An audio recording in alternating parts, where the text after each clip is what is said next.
আপনি যখনই কোনো গন্ডগোল ফাসাদের মধ্যে পড়বেন, অনলাইনে অফলাইনে ফেসবুকে সরাসরি যেভাবেই হোক, আপনি একটা কথা বলছেন, আরেকজন আপনার কথার পাল্টা আরেকটা বলছে, তর্ক করছে আপনার সাথে।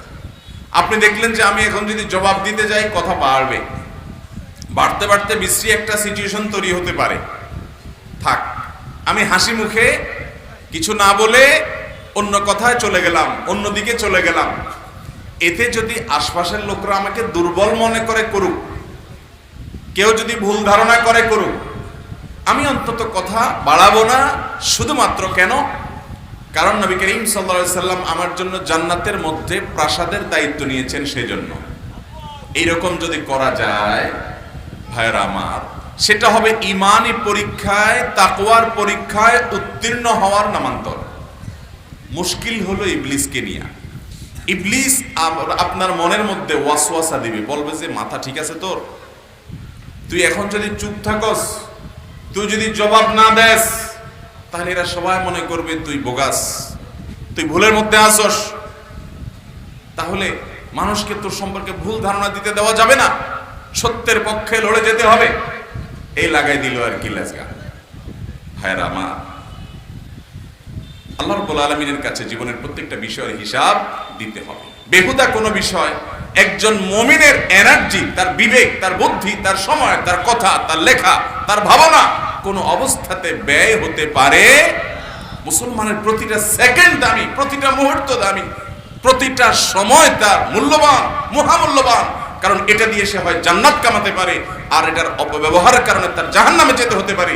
এই জন্য বেহুদা তর্ক ছাত্রদের মধ্যে দেখবেন আছে, অফিস কলিগদের মধ্যে দেখবেন আছে, রাস্তাঘাটের মধ্যে দেখবেন আছে, চায়ের দোকানে দেখবেন আছে, মহিলাদের মধ্যেও দেখবেন যে দু চার মহিলা একসাথে হয়েছে, কোনো একটা ইস্যু নিয়ে শুরু হয়েছে গন্ডগোল ফাসাদ, হইতে হইতে সেটা হাতাহাতি, চুলাচুলি, মারামারি পর্যন্ত হয় কি হয় না বলে?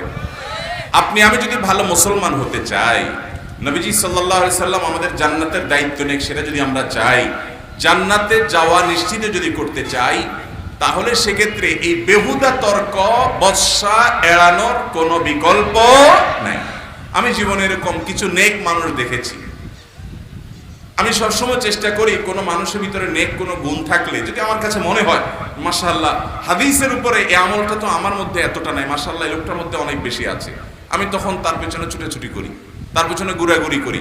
অনেক জেনারেল শিক্ষিত ভাই আছেন, অনেক সাধারণ শিক্ষিত ভাই আছেন, আমি ব্যক্তিগতভাবে তাদের পেছনে পেছনে ঘুরি, তাদের সাথে সম্পর্ক রাখি, তাদের সাথে পারিবারিক সম্পর্ক গড়ে তুলি, বন্ধুতা গড়ে তুলি এবং চেষ্টা করি তাদের সান্নিধ্যে বসার। কারণ আমি দেখছি যে হাদিসের এই কথাটা আমিও জানি, মানুষকেও বলি, আমার মধ্যে নাই কিন্তু ওই লোকটার মধ্যে গুণটা আছে, তিনি এটাকে ইমপ্লিমেন্ট করতে পারছেন। তো তার সাথে উঠা বসা করলে, চলাফেরা করলে তিনি কিভাবে এই সময়ে হাদিসের উপর আমল করেন, ওইটা বারবার দেখতে দেখতে নিজের মধ্যে আমল করার প্রেরণা তৈরি হয়, নিজের মধ্যে আমলের অভ্যাস গড়ে ওঠে।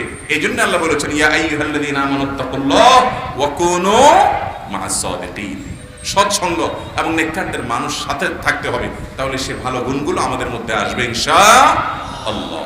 ভাইরা আমার, অবশ্যই আপনি অসৎ কাজের বাধা প্রদান করবেন, কিন্তু সেটা এত সুন্দরভাবে হবে, এত চমৎকার ভাবে হবে যে সেখান থেকে কোনো দুর্গন্ধ ছড়াতে পারবে। তাহলে আমরা আজ থেকে আমাদের এই বদ অভ্যাসটা পরিবর্তন করার চেষ্টা করব যে আমরা বিতর্ক বর্ষায় লিপ্ত হব না।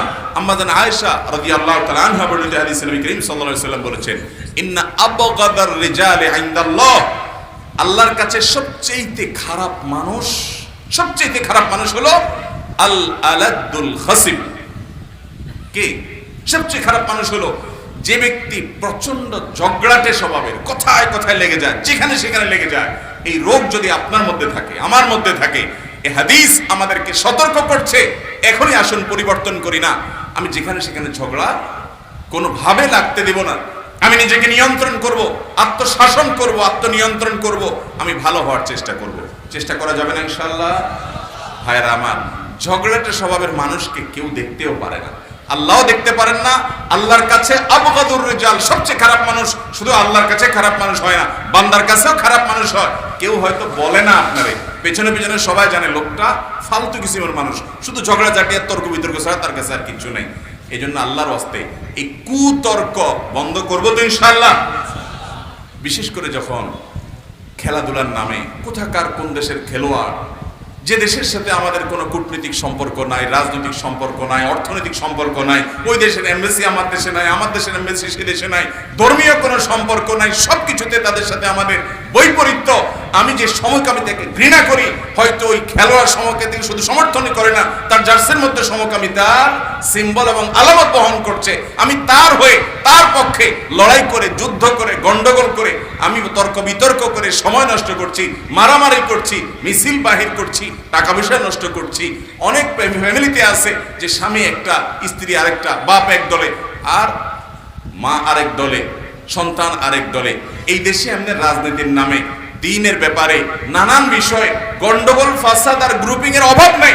আবার সেখানে আমদানি করে কোত্থেকে কোনটা নিয়ে আসছে এবং সেগুলা ঘরে ঘরে, জনে জনে, তরুণ প্রজন্ম সহ সমাজের প্রতিটা মানুষকে ধ্বংসের দিকে নিয়ে যাচ্ছে। একজন মুসলমান অন্তত এই সমস্ত পাগলামের স্রোতে গা ভাসাতে পারে না। আল্লাহ তাআলা আমাদেরকে বুঝার তৌফিক দান করুন। ভাইরা আমার, যে হাদিসটি আমি বলছিলাম, সে হাদিসে নবী করিম সাল্লাল্লাহু আলাইহি ওয়াসাল্লাম 3 ব্যক্তির কথা বলেছেন। এক ব্যক্তির কথা আমি মাত্র বললাম, যে ব্যক্তি তর্ক বিতর্ক এড়ায়া চলে। দেখেন, সত্যের পক্ষে সে, তারপরে সে তর্ক এড়াচ্ছে।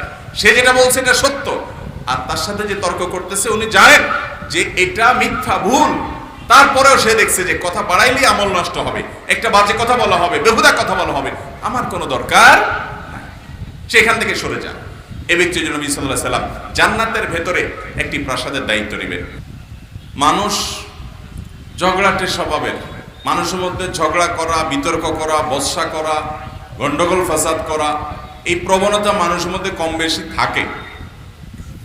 এই মানবীয়, প্রাকৃতিক এবং প্রবৃত্তিগত যে দুর্বলতা আছে, ইমানদারের সাফল্যের জায়গা হলো সে আল্লাহকে খুশি করবার জন্য, তার আখেরাতকে উন্নত করবার জন্য, নিজের করবার জন্য সে নিজের বিরুদ্ধে সংগ্রাম করে, আত্মশাসন করে, ঝগড়াঝাটি করা, বিতর্ক বর্ষা করা, গন্ডগোল ফাসাদ করা, এই বদ স্বভাবটা থেকে নিজেকে বাঁচানোর, সরিয়ে আনার জন্য প্রাণপণ চেষ্টা করবে, নিজের সঙ্গে নিজে লড়াই করবে। এটা যদি করতে পারে তাহলে সে জান্নাতের পথে অনেক দূর অগ্রসর হয়ে যেতে পারে।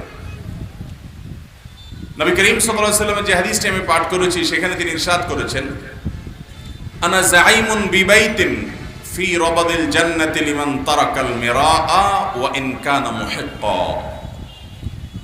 যদি আল্লাহর কোনো বান্দা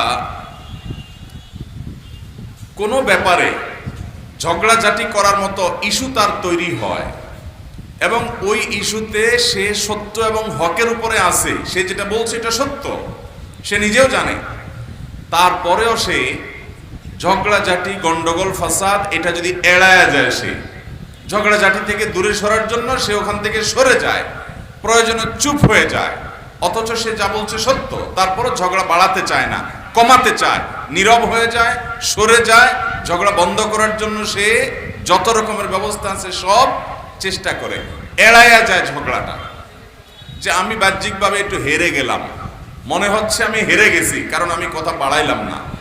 অনেকে মনে করবে কথা বাড়াইলো না কেন, তাহলে মনে তার দুর্বলতা আছে, মনে করুক, কিন্তু আমি তো জানি যে আমি সত্যের উপরে প্রতিষ্ঠিত। সে সত্যের উপরে প্রতিষ্ঠিত, সে জানে, তারপরও সে ঝগড়াঝাটি, গন্ডগোল ফাসাদ যদি এড়ায়া চলে, আল্লাহ নবী সাল্লাল্লাহু আলাইহি ওয়াসাল্লাম বলেছেন ওই ব্যক্তির জন্য জান্নাতের এরিয়ার মধ্যে একটি প্রাসাদ আল্লাহর কাছ থেকে পাইয়ে দেওয়ার দায়িত্ব আমি নিলাম।